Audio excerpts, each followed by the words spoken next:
Recording in progress. other line. I owe him a phone call. He said it's not urgent. He's apparently going back through his council notes from when he was on city council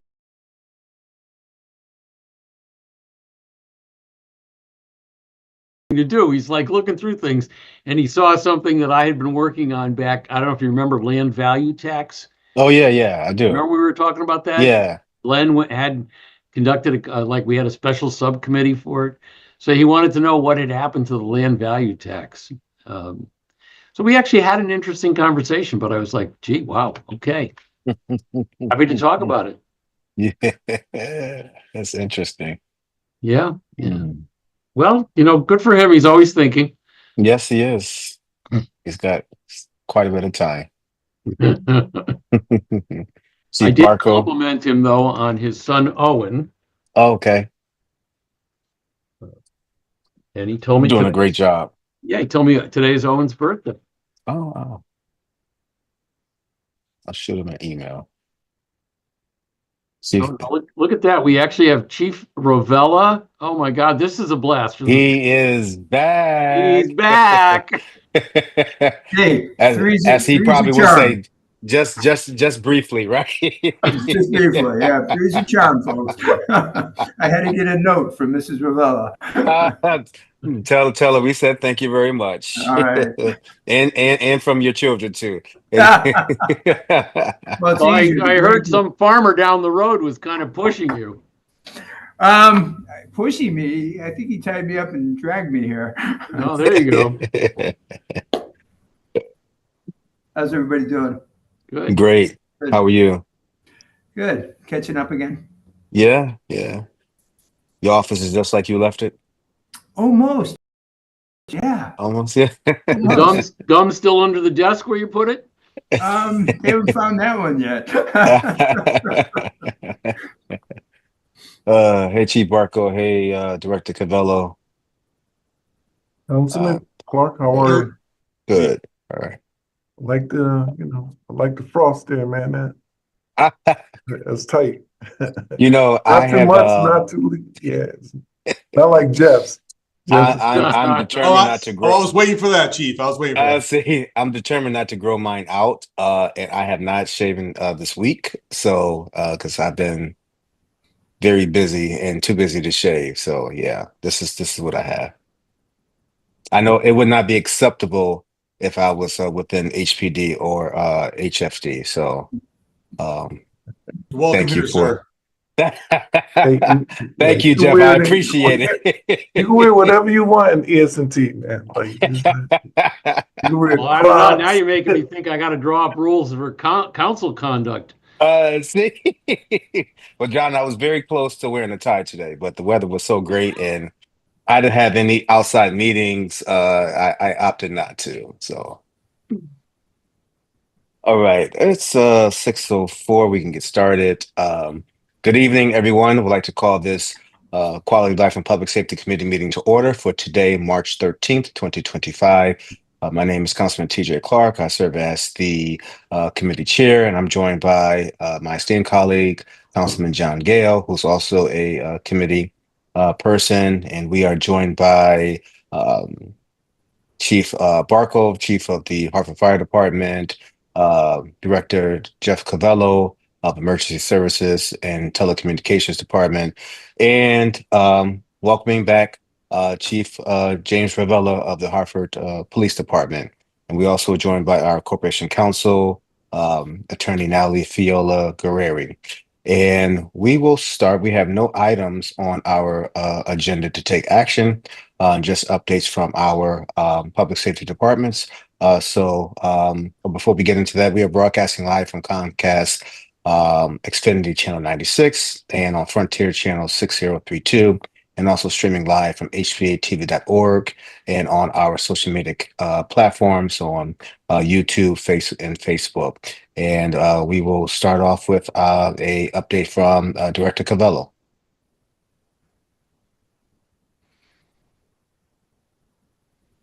Give me a second here to set up.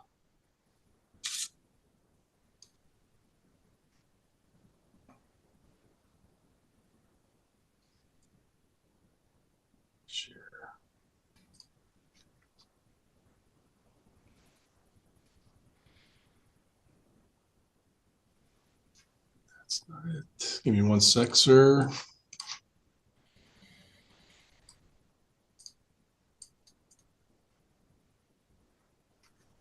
You threw him off, Councilman. He thought it was Usually go last. He thought it was going last. I just thought that we switch it up this go round. I very much appreciate it, sir. Are you able to see my screen? No, not yet. Are you having problems getting your screen? Because I am too, Jeff. I should. Let me try something different here. Oh, you know what? I think if you go to screens and there we go. Yeah. There you go. All set now. There we go. Okay, very good. Okay, thank you. Good evening. Thank you for having me here. I'm just going to run through this quickly. I don't have a whole lot to report, but here is my staffing update.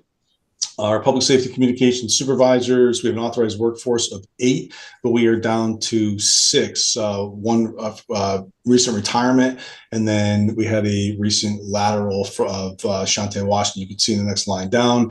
She's moved from, most appropriately, she's been here for 25 years and has been on the floor for about half of that time, and she has now moved to the quality assurance component of this operation. We also hired a training coordinator, Karen Tomchek, who comes here from Wethersfield with 27 years of experience.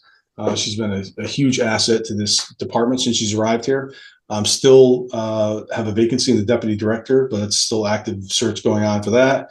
We have an authorized workforce of dispatchers of 45. You may remember when I started here in February of 22, we had 12 dispatchers working. We now have 25 fully trained. We have 2 fully trained call takers and 3 that are in training that are all kind of winding down to be fully certified soon. So we have 30 personnel on the floor currently in various stages of completely trained or about to be signed off. We have a class that was tentatively last time we met. I was trying to do it the first week of April, but this just is not going to work out with the civil service process. We're just not be able to pull it off. But the goal right now is to have a class of 15 the last week of April. We have a list coming from HR next week, I'm told.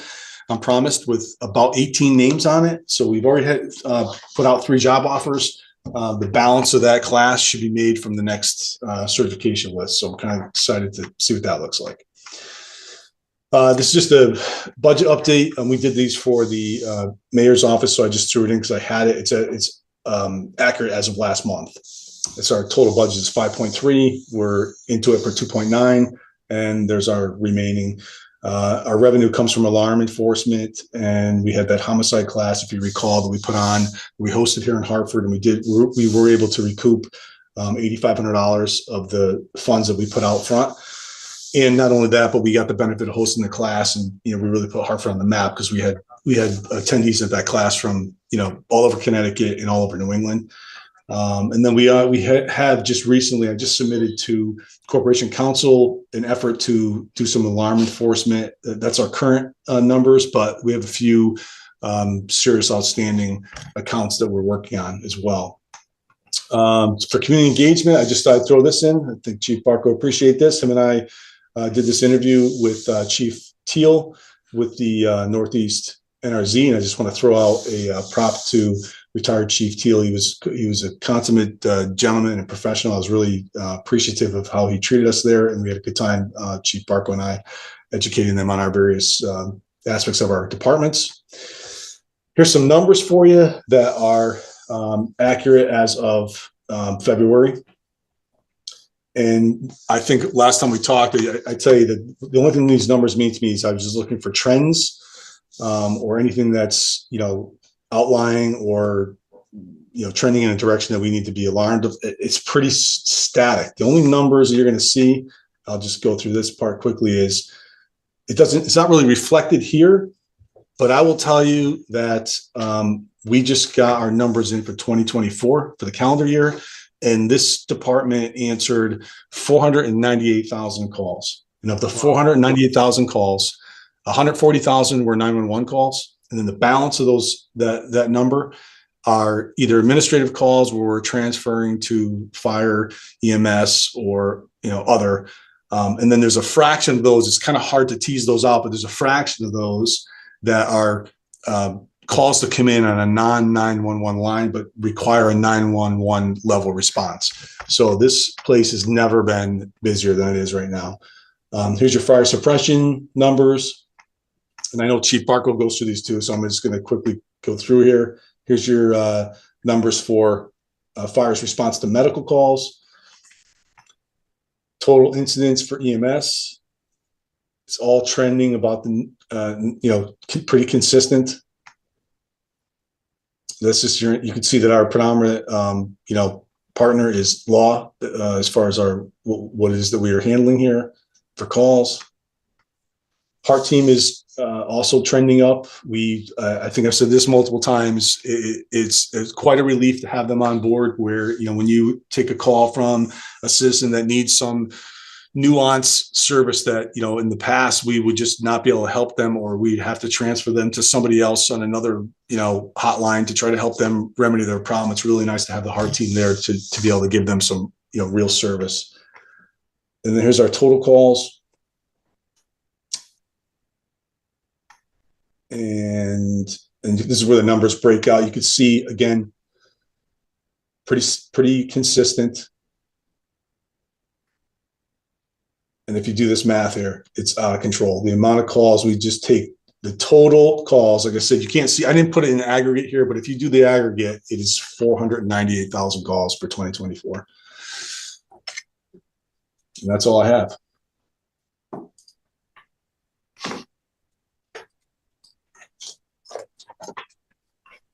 Thank you, Director Covello. Appreciate your presentation. I'm glad to see that people who have served in this capacity from other towns are coming over to Hartford to help out. What's so special about ESNT? It's the people. It's the culture here, sir. It's great. That's great. Thank you too for keeping your staffing levels up. Shows a sign of great leadership. So we do appreciate that. I open up the floor to my colleagues with any questions. No particular question, Mr. Chair, but I as a statistics guy, I hear these numbers and I pull my calculator out and I start punching it in. So 498,000 calls is that works out to be an average of 1,364 calls a day, 365 days a year, and divided by 24 hours, that's 57 calls an hour. And I'm sure there are hours where that 57 goes down, which must mean that there are other hours where there's 200, 300 calls coming in an hour. I mean, I find these statistics astounding. Certainly kudos to you. I think at some level it would be helpful if we investigated or tried to determine what drives the calls and how do we reduce the number of calls. Obviously, a lot of people that are needing something, and it would certainly seem like it would be beneficial for everybody if they didn't. One of the things, not to put you guys out of business, but we'd really love to reduce that number. Listen, I think that'd be, if you could put us out of business, I mean, that it's a tall order, right? Because the amount of stuff that's going on here. I will say that a lot of those calls were throttled down to the automated attendant, so we wouldn't know what their needs are, right? So if you don't call with an emergency need, you are channeled into the automated attendant who's going to say, here's the top 7 transfers that this division makes, and it would be to maybe HPD booking or over to HPD front desk or whatever it might be. And then when you've run through that gamut of options, if you haven't got the service you need, it runs you back in the dispatch center, and then we handle that service. So some of those it's kind of nebulous, right? We don't know why you're calling because you are just using the system. So there could be calls there that we did not physically answer, but the great vast number of them are answered. Well, an amazing job. Thank you. Thank you, sir. It's unbelievable about that statistic. Has it ever been that high? When I got here, we were in like the 450,000 range. So that's about 3 years. Again, I can't tell you how to account for those numbers, but one thing I will say is I do think that, for instance, like the Heart team, there are people that call here and directly ask for the Heart team services, right? So that really is really trending up because people value that service. So there's probably other reasons. I just couldn't put my finger on it without a deep dive. Gotcha. All right. Thank you. I'd like to recognize Councilman Alex Thomas, who's also a member of the committee as well.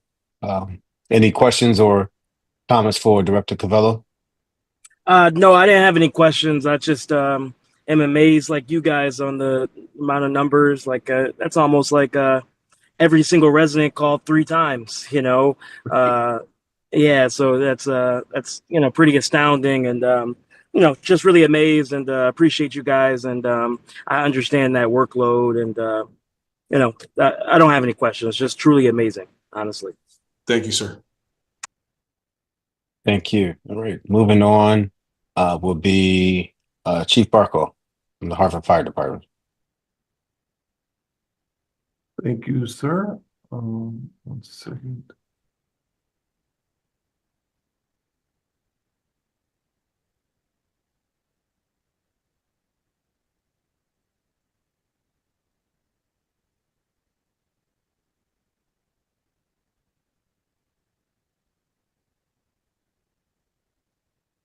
Can you guys see the screen? Yep.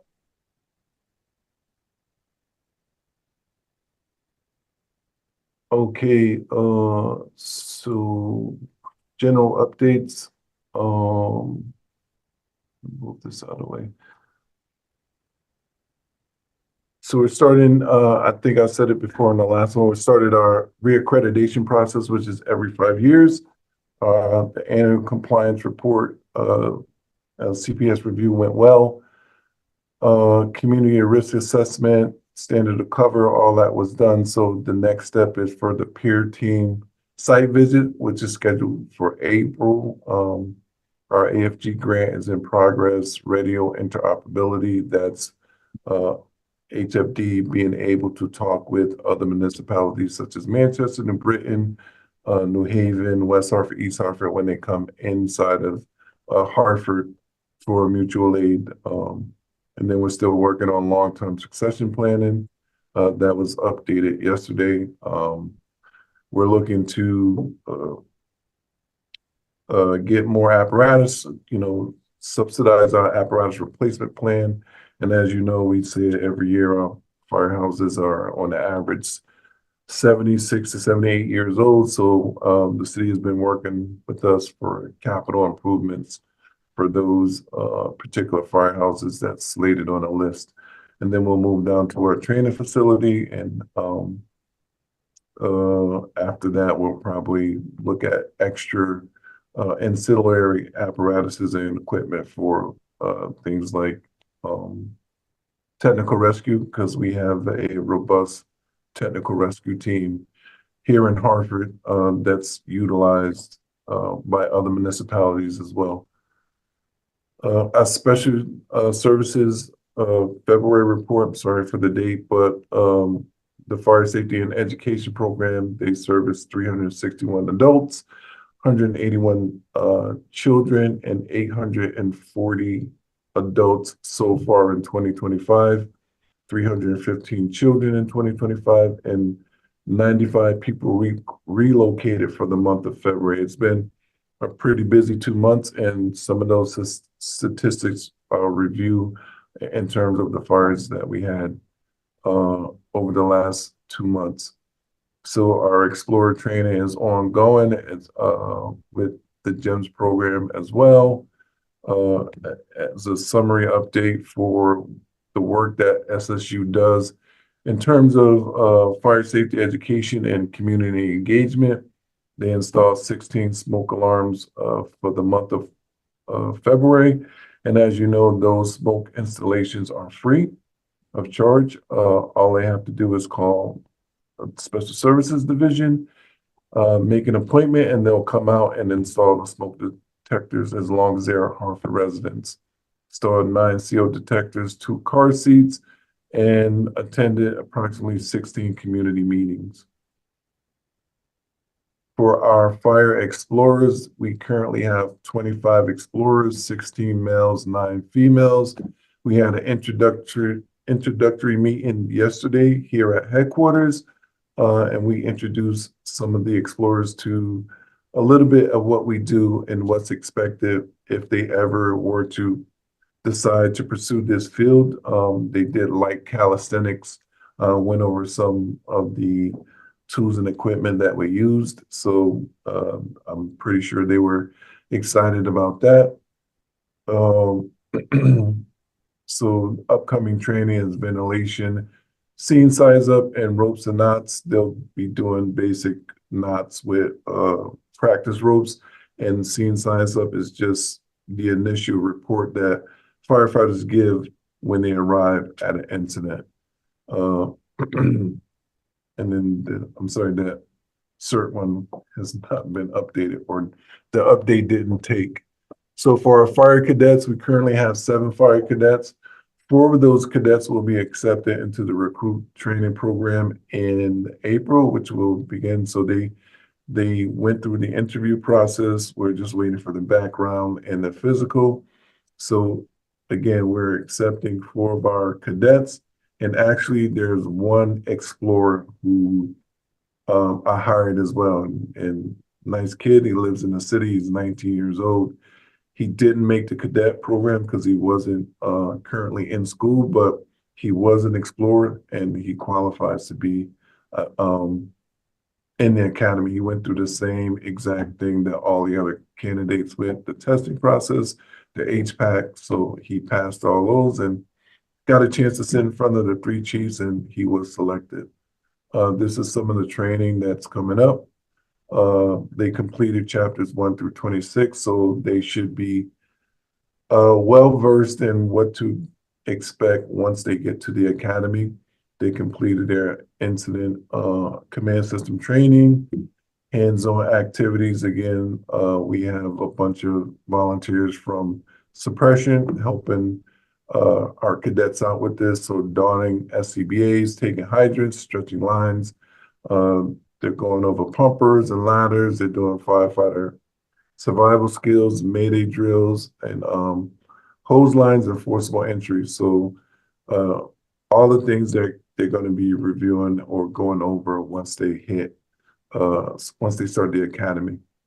And some upcoming training is the driver EMR physical ability test, water supplies, and additional ride times in the firehouses. So again, that's been a real step up in the cadet program, is allowing those cadets ride times during the weekends.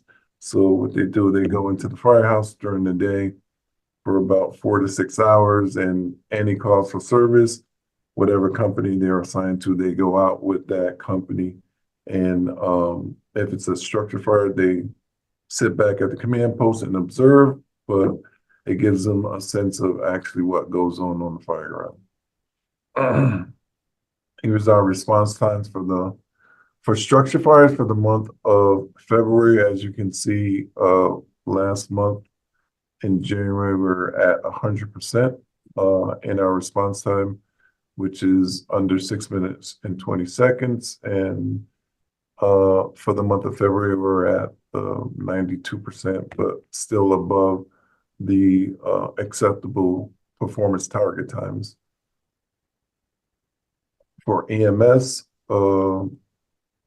we were significantly, well, slightly lower than the previous month, but our data team and our tour commanders and district chiefs are going to be looking into why those response times are so low. It could be a number of things, companies out of district being tied up at other calls. So that's generally what happens when we see a lower percentage in response times. The incident responses by neighborhoods, as you can see, for February, we had approximately 2,565 calls for service. Asylum Hill, Frog Hollow, and it looks like Northeast was the big three NRZs that had the most calls for service. EMS calls for the month of February, we had approximately 1,783. Again, Asylum Hill, Northeast, Frog Hollow, and South Green had the most calls for service in terms of EMS. Rescue calls for the month of February, we had 30 calls. Downtown, Asylum Hill, Northeast, and it looks like South Green and Berry Square had the most calls for service. Again, those calls were lockouts as it pertains to rescue calls. These are our calls for the month of February, broken down by hours of the day within a 24-hour period. So you can see for the month of February, around midnight, we had 80 calls. 1 a.m., 62 calls, average of 62 calls around that time. And this is the number of calls we had for the month of February on the day. So Sunday, for the month of February, we had 332 calls, and I'll email the presentation so that you all can take a deeper dive into calls for service for the month of February. So these are some of our calls within the last where we had structure fires. As you can see, a lot of them are undetermined because they're still being investigated. But if you take a look at 10 Marshall Street, the cause was a cooking fire, a grease fire, 17 Martin Street, improper disposal of smoking material. Forward to Albany, most probable cause was electrical arcing, but they're going to classify it as undetermined. There wasn't enough evidence to definitively say it was an electrical fire. Is it 846 Albany, unattended wood stove that extended to the garage, 277 Weathersfield. First floor bedroom outlet, electrical arcing. 45 Tower was improper disposal of smoking materials, and that was 225 Ward Street, undetermined, because the exposure building ended up collapsing. 138 Martin Street, electrical, and then South Whitney was undetermined. Again, Gillette Street was smoking materials improperly disposed of.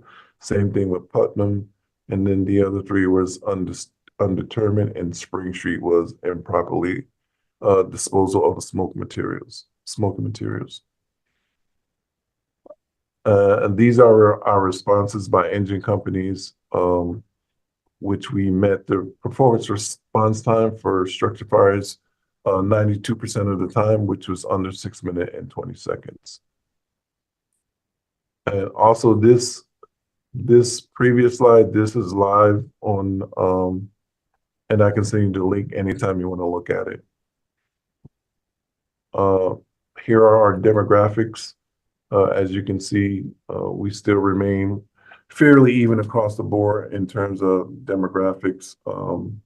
We have a decent number of females. Again, we actively recruit to try and get females to join the fire department. Actually, I believe there is 2 females going into the academy in April as well. And that's all I have. Any questions or comments? Thank you for your presentation, thorough as always. I know on my part, we have experienced, I don't remember a time that I have seen so many structural fires that have been taking place in the city.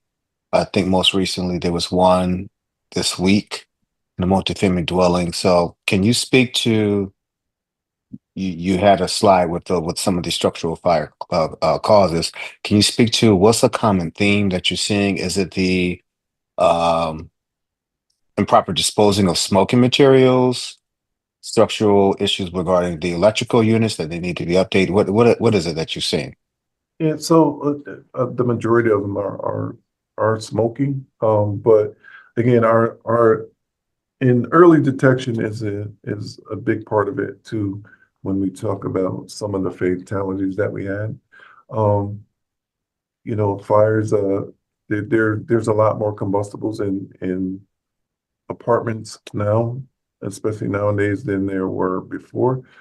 Some cases of just a little bit of hoarding, not anything too egregious, but the smoking is a big part of what we're seeing in terms of structure fires. And yeah, I remember there's a lot of houses in Hartford that's built in the 1920s, 1930s, and they have the old knob and tube. Some of them aren't updated. Like they'll update the panel, but some of the wiring is still old. So that could be where the arcing comes in from electrical outlets.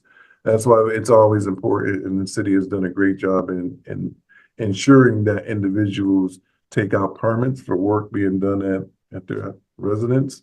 And that way you can ensure that a licensed inspector will come in and check the work before it's actually live. So, that's a big part of it too. But again, there's no real like consistent means of why a structure fire starts, but it's something, different every time. But the majority of it, if it's able to be investigated thoroughly, where there's enough remains in that structure, we're finding out smoking materials. Thank you. That's quite unfortunate. Another question that I have is, regarding these fires, is it special services does special services provide some type of education material or mention something regarding um, uh, taking out renters insurance? Yes, sir, we do. So whenever we have a fire, say like we had a fire here at 253 High Street and residents get relocated, within that same week, our special services unit goes out to that neighborhood within 2 or 3 blocks. They start knocking on doors. They do what's called fire blitzing. They hand out fire safety literature. They offer free smoke detectors. They mention to residents about renters insurance. And this is the same information that we keep on our website. We try to forward that to the city so they can put on their website. And then when we do fire education at NRZs, we also hand out the same information and try to encourage people to get smoke detectors and renters insurance. Okay, thank you. Any questions or comments from my colleagues? I have no particular questions. Thank you, Chief. As always, very informative and thorough. Appreciate it. Thank you. Councilman Thomas? Yes, I have a quick question. Thank you so much, Chief Barco, for your presentation. I just wanted to maybe ask about like how is the morale currently in the department? I know you guys have been busy, and just if you could maybe speak to how morale is at with your everyday firefighter, and just if you could speak to that. Yeah, of course, sir. I mean, it's always going to be ups and downs with any profession that you're in, but the guys and gals on the Hartford Fire Department continue to perform admirably and do their job. And, they want the same thing that everyone else wants, equitable wages for the work that they do. And, they want to feel valued, which we do as much as we can to make sure that happens. But I think morale it's up and down. Some days it's high, some days it's low. But I think for the most part, everyone is still constant professionals when it comes to service in the community, and whatever the downside of their morale is, they tend not to have it show in public. So, there are things that we're trying to work through as the administration that we can do on our part to alleviate or pick up morale, but we can only do so much.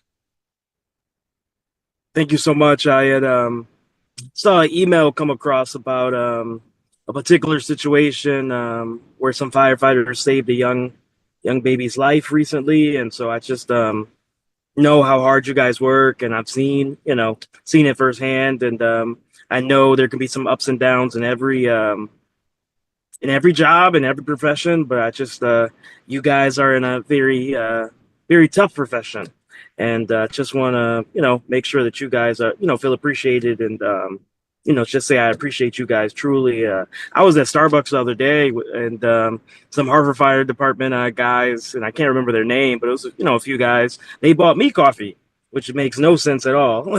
But they bought me coffee, and I just appreciate them and you guys, and rooting for you guys always, honestly, with everything going on. Definitely Always. appreciate it, sir. Thank you. Of course. Any other comments or questions for Chief Barco? None? All right. Thank you, Chief. Thank you. Appreciate it. All right. And last but not least, we'll have our update by our Chief of Police, Commissioner, and Chief Ravella. Hey, good evening, everyone. It's good to be back. It's been a learning curve, as you can imagine. And we have a few problems that we'll probably talk about at the end, but I'm sure we can get through them. All right, Sergeant, why don't you hit the next one, please? Yep. Can everybody see the screen? Yes, we can. Okay, great. 1 second.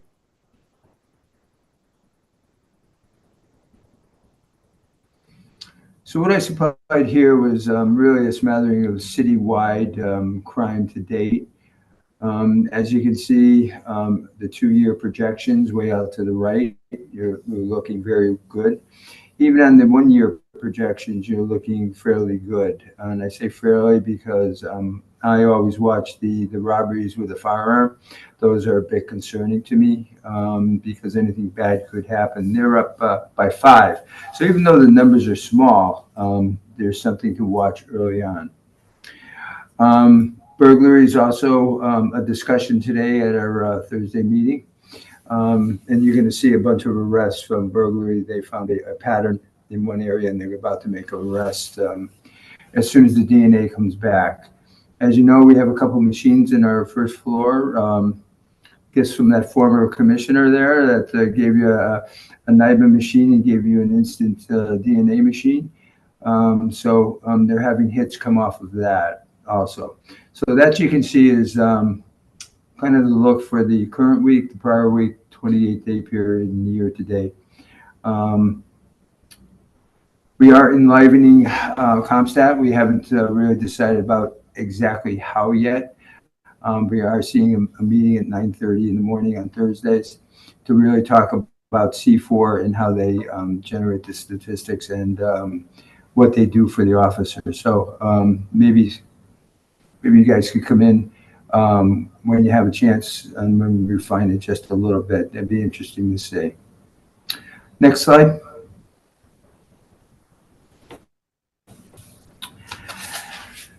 Gun violence analysis. What you're seeing is January's numbers. You're seeing February's and March. They're actually pretty good compared to previous years.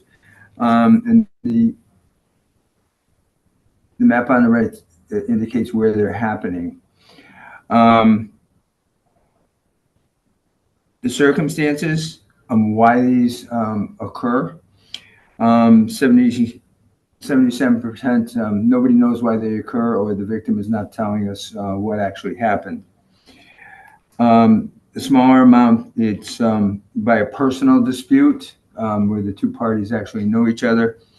And the final one is an instant dispute where they're arguing and something happens and shots are fired. Usually in that case, the victim and shooter are known to each other. So that's what you're looking at to date. 7 homicides and 7 shots fired. Sergeant? Firearm seizures. They continue to be an issue that they're handling.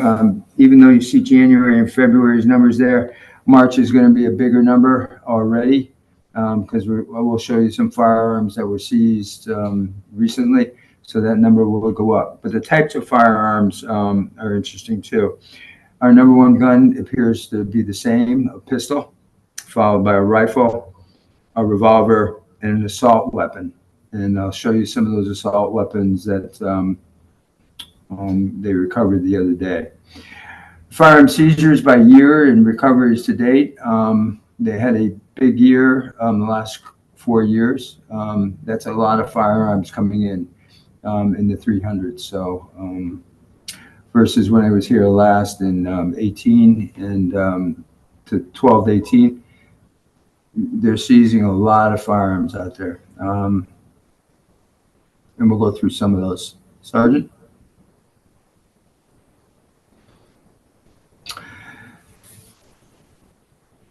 So C4, this is work, C4 work, Division of Vice Narcotics works predominantly out of there. 20 search warrants, and they made 33 arrests, 30 kilos of cocaine, 15 guns, and over $500,000 in seizures. What's notable to me on that is the cocaine seizures, because it's back. It's probably going to lead, there'll be fentanyl still as the drug of choice, followed by cocaine. So cocaine is something we're going to watch quite closely. It's going to be above the price of fentanyl.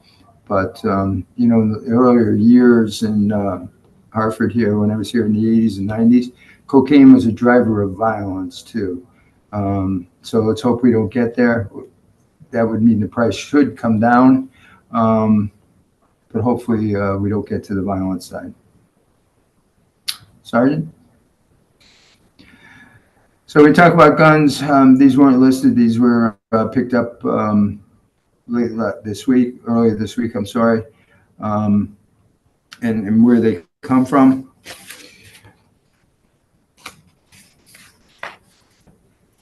The rifles are from drug dealers in the Westfield Avenue area, but they're both from Newington originally.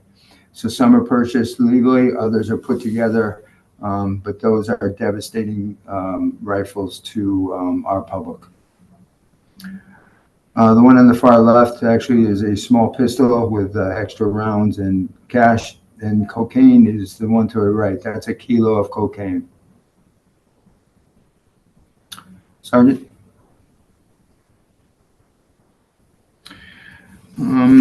Sergeant, would you just go back? I think we missed auto theft.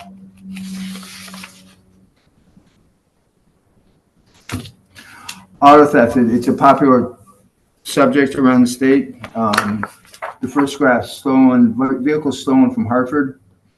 There's only 40% stolen from Hartford versus, you know, the 59% stolen from outside of Hartford. And that we find them in Hartford. The age of the arrestee is also young. The majority are young. 17 to 24 account for most of the arrests. And as you know or don't know, there is a dedicated auto theft unit that is out and about with a task force from some of the local towns also. Keys in the vehicle are also there, along with the USB is used also. But auto theft is down the city from the first slide I showed you. That's because they're making a concerted effort with all the towns. So, but it's still our 17 to 24-year-old subjects. All right, Sergeant. Little success story and notable folks that we should mention. The first sergeant, Gina Leonard, is going to receive an award. It was put off, but she's going to get it soon. And then, you know, Sergeant Austin is always at the forefront of the community. He was honored at the HESBA luncheon, and he received an award also. Sergeant? This is a great story from a businessman in Hartford, 95 Park Street, I think. He's down there. And one of our officers, Officer Palmieri, with Pal Kids, just showing him what it's like to take a bike out and a bicycle. They took them up to a park in Granby, and they rode the trails up there for a while. It's just a nice connection to showing these kids there's something else out there. Sorry. This one's I'll load up a little more on the verbal side. So tomorrow, Saturday, we're gonna have the Puerto Rican Day. I'm sorry, the Greater Hartford St. Patrick's Day Parade. The parade's going to be squished between quite a few events, and there's an event earlier for Congressman Larson downtown, followed by the parade, followed by Cirque du Soleil, followed by a wedding at the same location downtown, followed by the Bushnell. So there's going to be quite a bit of traffic downtown. We put it out to the public where that traffic is. And we've noted the hospitals and Bushnell's alerted their early ticket holders. So we'll have that going on Saturday. And Sunday is the 5K run to follow down at Cole Park. So it'll be pretty busy. We are going to graduate a class, and folks are invited to the 28th up at the Etna at 5 p.m. We're going to graduate 5 of our folks. We'll also have 2 in Post Academy that will come out in June, later in June. I just signed up 4 to go to the Britain Academy. So that's good. And unofficially, I'm fielding, very unofficially, and I won't mention the PDs, but I'm fielding calls from 6 to 10 folks that previously left the department that are thinking about coming back and getting it right. So that's pretty much it. Questions? Thank you for your presentation, Chief. On that note regarding you fielding calls from other previous Hartford police officers, how does that work? They would be considered laterals, right? It's complex, Councilman, because they're considered laterals. But if you get past the year, even though you're still considered a lateral, you have to go through all the tests. So it's the testing portion. They should be fully trained as long as they're at a local PD now. So the time to get them is probably just 2 weeks or so if we can line up the tests. So okay. Yes, it's a lateral. Not to be confused with comparatives. Those folks come from out of state. Gotcha. And the tests are, is that Hartford Police Department specific, or is that Post? The testing procedure?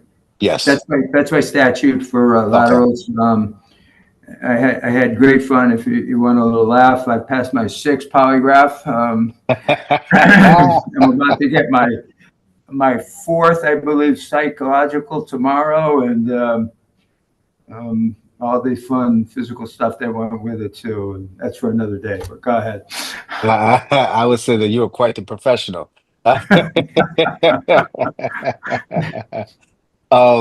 If you could, and this information is probably sensitive, can just speak to the officer involved shooting that took place a couple of weeks ago. The gentleman, Mr. Bowen, popped up.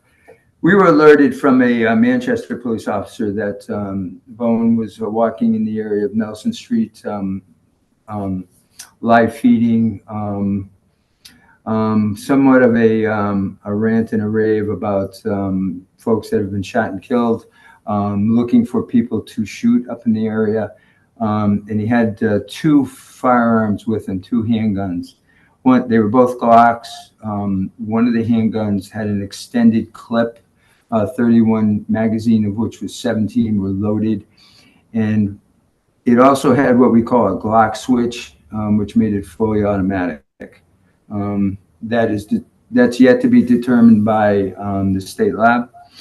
But he had 2 firearms. They converged on him. It took them a while to track him down, but they converged on him on Homestead Avenue. And that's when the firearm came up. They fired at him on Homestead Avenue. There's video of that that the IG put out And then there's more video as he comes around the corner on Magnolia Street that the IG did not put out.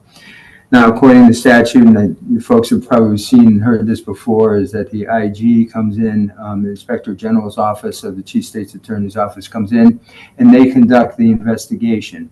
The Connecticut State Police Central District Major Crime Squad really does the diagrams, the collection of evidence, the submission of evidence for the IG. So they're an arm of the IG in this part. So it's going to take a little time before the IG gets it done. So there was just a vigil for the young man up on Magnolia Street that I heard went well, but I haven't got the final briefing on it yet, though. Okay. All right. I have some other questions, but I'm going to not monopolize the time and allow my colleagues to speak up. I'll call on Councilwoman Rosado. She had her hand up first. Thank you, Mr. Chair. Chief Rovella, it's so nice to see you again. Nice to see you too. Yes, welcome back, and thank you.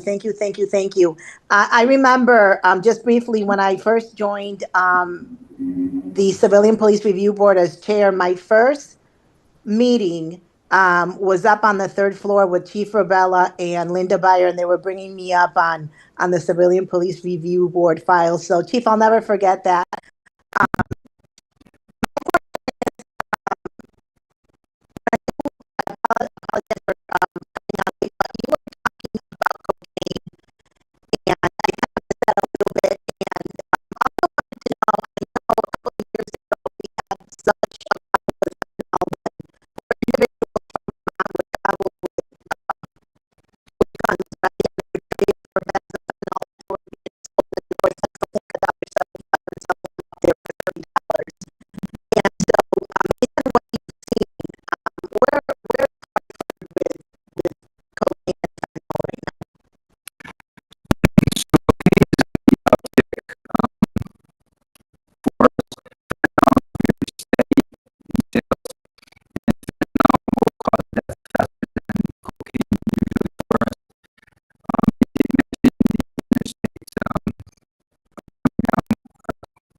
With HPD? It happens on the investigative level. So we have dedicated detectives with ATF, DEA, and the FBI on their task forces. Some of those hits from the search warrants where guns and drugs were recovered were those task forces that hit that. The state police are also into those task forces. Do they come at the public ComStat? Usually not, but they will come or they'll tune in when it was live. We're trying to get more towards bringing them back into the police department as that's how communication goes. If you're live sitting in front of us and talking, that's the best communicative method. So yes, it's kind of happening, but not at the level we had before, but it will. I hope, and I'll say this on the record, that you do bring that back, Chief Rovella. Thank you. Thank you, Chair. Okay. Thank you, Councilwoman. Councilman Gill? Yeah, thanks, Mr. Chair. Thanks, Chief. Just wondering what you might know about recruitment and where we stand. There's a current class. There's potential for some new people coming in. What do you know? So I gave you the numbers on the folks that will graduate and the folks we have in the different academies, right? And I told you about the folks that want to come home. So I know they put out, and I don't have the definitive number, I think it was 57 offers to come take the test. I don't know how many accepted to take the test, but that'll be available. So they speed up the process a little bit. The HR does. So they do the interview, the test and the interview quickly. And then we hope to speed up the process also. Because we're all fishing in the same pond, right? Every PD and even the state police are fishing in that pond to grab qualified candidates. So we want to speed that up a little bit. So I was talking to recruitment the other day, and I said, we got to get to the colleges. We got to get out at, and I mentioned the Puerto Rican Day Parade, but they even offered for us to put a table down there, and they wanted to help recruiting also. So it's got to be twofold. It's got to be a homegrown effort, and it's got to be bringing these kids in from these universities or other places. So we'll get it going a little faster. Thank you. Thank you, Mr. Chair. Thank you, Councilman Gill. Councilman Thomas? Just wanted to say welcome back, Chief Rovella, and I didn't have any questions. Thank you for the presentation. It was very informative, not just about current stuff, but also some historical things as well, things happening in the past. And just wanted to relinquish any time back to Councilman Clark if he had some additional questions he wanted to ask you right now. Thank you, Councilman. Councilman Gill mentioned about recruitment. I want to follow up with that regarding retention. I know you mentioned, I'm not sure if you will classify those that want to come back home as retention, but I just know that we've been, lack of better words, bleeding police officers over the course of the last few years, going to other municipalities. Mm-hmm. I'm not sure if you have had the opportunity to tackle that yet, but what are your thoughts? Do you have any plans so far to stop the bleeding and retain our officers? Yeah, so that goes also towards morale. We bled out maybe 108, 110 police officers since I was here. The first time in 2012 to 18, we bled out 108, I believe, to all these local police departments all over that were taking our folks. So I took the initiative this time around. I wanted to be very frank with the officers at roll call, so I hit every roll call. I think I got in front of the majority of the units. And the first thing I did is opened up training because these folks need to go to school and they need to pick the schools to go to, and it gives them a little break, but it starts to expand their horizons. I also opened up opportunity for special teams, meaning your SWAT team, your bomb unit, your Marine unit, your dive unit, the honor guard, and there was motorcycles too. That's something they haven't seen, and we have them smiling downstairs and asking questions, and I visit them quite often. And I'm about to break the math to them. The math is going to be riveting for these young kids, meaning in a year and a half, we're probably going to start to lose a big class. And then 6 months after that, we're going to lose another class. So that means we have to go into high gear into recruiting, but it also means opportunity for these young men and women in blue for detective positions, for special teams, for supervisor positions. So that's coming. I just want to finalize the math a little bit before I break it to them, but these kids, they want to work here. I think they just have a bad day and take off on us for some reason. But they need folks to explain how good it is to work here in the environment and the opportunities and, so I hope that answers your question. That does. Thank you for that. And if we can be of any assistance, please don't hesitate to reach out because thing. What's our staffing level now? Is it the low threes? You're running about 347 for the number of police officers. In the biggest area, they're still going to answer calls for service. They're still going to investigate it. They're still going to come out. We're going to do everything we've always done. But at 347, we're putting strain on the officers. So I hope to put in 20 at least between graduating classes and bringing people home, and then try to at least sign up another class or sign up another 2 in my 6 months. So that's what we're hoping for. Okay. We're about to enter into budget season, so looking forward to continuing this conversation and how we can what those number of classes look like for the department. C4, it was indicated that there's, which I don't think it was true, but that it was non-operational. What's the operational standpoint for C4? Today, C4 is operating.